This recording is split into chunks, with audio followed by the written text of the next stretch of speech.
Yasmine Abdel-Fadel. C'est une pièce d'anthologie. La rencontre, la voix Abdel-Fadel. Luc Lavoie, la situation à Gaza est de plus en plus critique, puis j'ai l'impression qu'on redit toujours la même phrase, que la situation humanitaire est au bord du gouffre, au bord de sombrer. Mais il faut dire qu'il a commencé à y avoir du pillage, il commence à y avoir de l'insécurité, les infrastructures ne sont plus là. Non, Bref. ça devient, mais c'est pas possible, là. On est au point où les gens commencent à boire de l'eau salée. Il n'y a pas d'eau trop. Alors, boire de l'eau salée, ça a des conséquences sur la santé aussi. Entre autres, sur la santé des 50 000 femmes enceintes qu'on estime là-bas. Les mineurs, c'est terrible ce qui arrive aux enfants. Moi, 40% des habitants de la bande de Gaza seraient âgés de 15 ans et moins. Bon. Le nombre d'enfants qui ont été tués dans la bande de Gaza, je lis, sans compter les 33 morts en Cisjordanie et les 29 en Israël, c'est 3100 enfants, des enfants qui ont été tués. 1000 autres enfants qui sont portés disparus et on présume qu'ils sont enterrés sous les décombres. Le nombre de morts est probablement beaucoup, beaucoup plus élevé.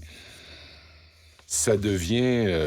Mais moi, la phrase, là, de la directrice générale de Médecins du Monde Canada, puis je la cite, ouvre les guillemets, « On sait qu'il y a des bébés qui vont mourir dans les prochains jours parce qu'on n'est pas capable de les sauver. » C'est incroyable. J'ai vu un reportage ce matin, je crois que c'était à la télé américaine, d'un enfant de 3 ans qui n'a plus de parents, qui n'a plus personne pour s'occuper de lui, qui est blessé, qui est dans un hôpital qui ne peut pas s'en occuper parce qu'il n'y a plus de...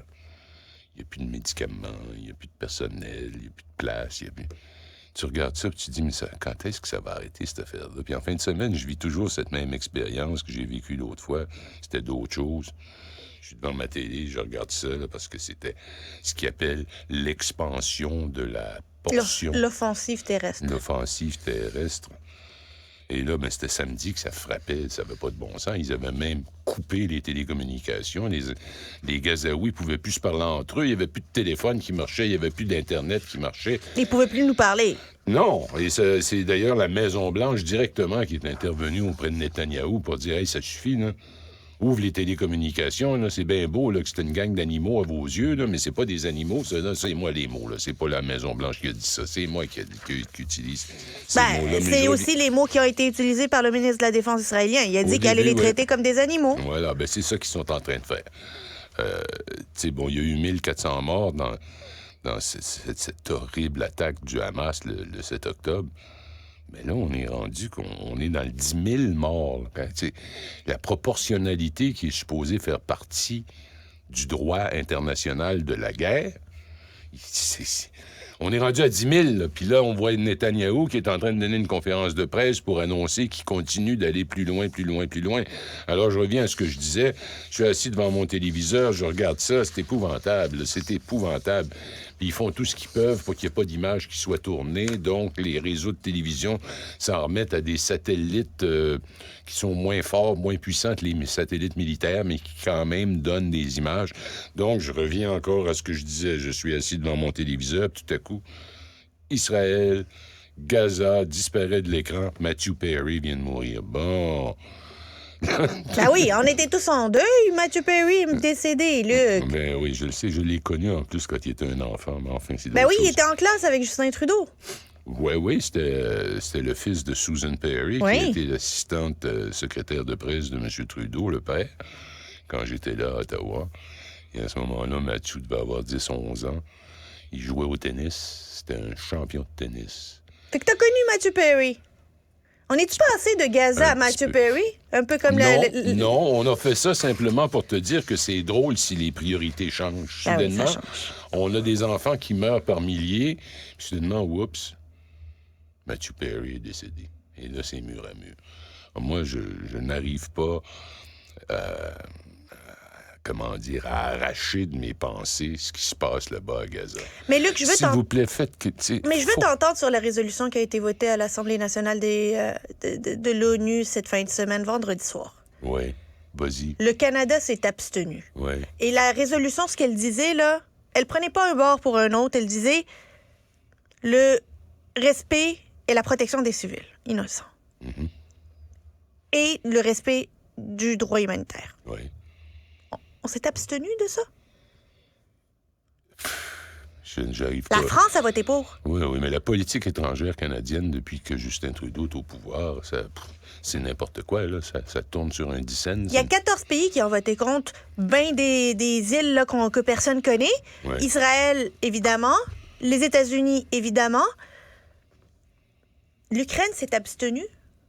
Le Canada s'est abstenu. L'Ukraine, tu vois, ils sont bizarre. dans une drôle de situation parce que Zelensky, qui est lui-même de confession juive, Zelensky, le président de l'Ukraine, a essayé une sorte de rapprochement avec Israël. Parce Ils que n'ont ça rien pou- voulu savoir.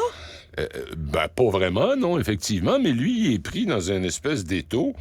Il peut, en tant que président juif d'un pays qui s'appelle l'Ukraine, il n'est pas capable d'aller contre ce qu'il considère être les intérêts d'Israël. Mais là, écoute, moi, je trouve que c'est effrayant. Mais quand on n'est même pas capable de voter pour la protection des civils. Puis là, quand je dis civils, là, moi, c'est important pour moi que ce soit tant des civils israéliens que des civils palestiniens, peu importe leur couleur. là. Les civils, Les ce sont des civils, c'est des civils. Les otages, c'est des civils, puis il faut les protéger. On dit que minimalement, ils auraient besoin de 100 camions d'aide humanitaire pour avoir un minimum de survie pour la population qui est là. Qui en rentre environ 22-23 par jour. Donc, le monde crève. C'est comme... Je sais pas, c'est comme des rats. On leur tire dedans, là, mais c'est l'armée, une des armées les plus puissantes au monde. On leur tire dedans. Mais c'est par manque de courage qu'on dise rien. Ils appellent un hôpital, puis ils leur disent « Évacuez! » Mais oui, mais on va évacuer où? Puis qu'est-ce que je fais avec mes malades? Je les laisse mourir. Comment je fais? Tu sais... Je sais pas, il va falloir que les Américains fassent quelque chose d'assez significatif pour que ça arrête. Mais pourquoi nous, on fait rien comme le Canada, ne serait-ce que voter symboliquement une résolution qui va mener à Parce rien? que On le nous, sait bien. on a tendance, avec, je le répète, le premier ministre Justin Trudeau, à avoir une politique étrangère qui va en haut, en bas, à gauche, à droite, on sait jamais, c'est une girouette. On sait pas. On ne sait pas. Lui était un des premiers au début, puis ça a été vu comme une gaffe à laisser entendre ou à dire presque ouvertement que l'hôpital qui a été bombardé par Israël. Alors là, il pédale par derrière pour dire à la communauté juive qui a, historiquement, au Canada, voté libéral. Non, je suis avec vous. Alors, il joue un petit jeu, là, il se promène dans toutes les directions. C'est pas très glorieux. On a 200 Canadiens qui sont pris à Gaza, savais-tu ça? Ouais, c'est des binationaux, mais oui, effectivement. Oui. Mais eux, il n'y a pas d'avion qui va aller les chercher, là.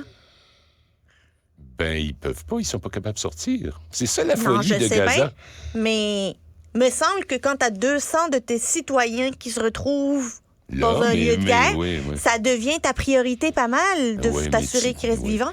Mais ce qu'on a appris en fin de semaine, c'est que les forces spéciales canadiennes sont déployées là-bas. Évidemment, tout ce qui concerne les forces spéciales canadiennes, en vertu d'une loi du Parlement fédéral, est secret.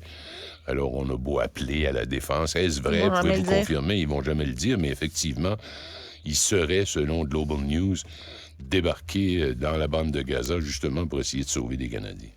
Espérons que quelqu'un va finir par se réveiller. On dirait un cauchemar qui finit pas de finir. C'est incroyable. Luc Lavoie, espérons que tes enfants vont être sauvés.